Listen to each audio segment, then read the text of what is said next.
उद्या आहे नयनचा बड्डे आणि मग आम्ही सगळे त्याला सरप्राईज देण्यासाठी रात्रीच घरी पोचलो. घरी गेलो तर सगळे जेवायला बसले होते. भाऊजींनी छान नयनसाठी केकसुद्धा आणलं होतं आणि आम्हालासुद्धा जेवण वाढलं. जेवण झालं आणि केक कटिंग करायला सुरुवात केली. प्रतीक्षा आणि तनिषाचा आत्ताच बड्डे झालं होतं, त्यामुळे त्यांचंसुद्धा बड्डे सेलिब्रेशन करून घेतलं.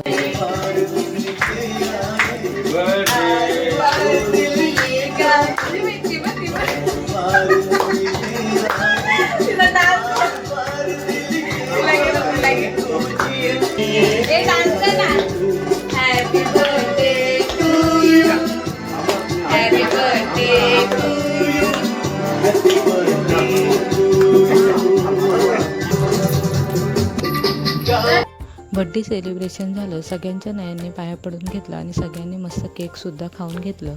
त्यानंतर आमच्या निर्विकालासुद्धा केक कटिंग करायचं होतं, त्याच्यामुळे तिचासुद्धा आम्ही बड्डे सेलिब्रेशन केलं.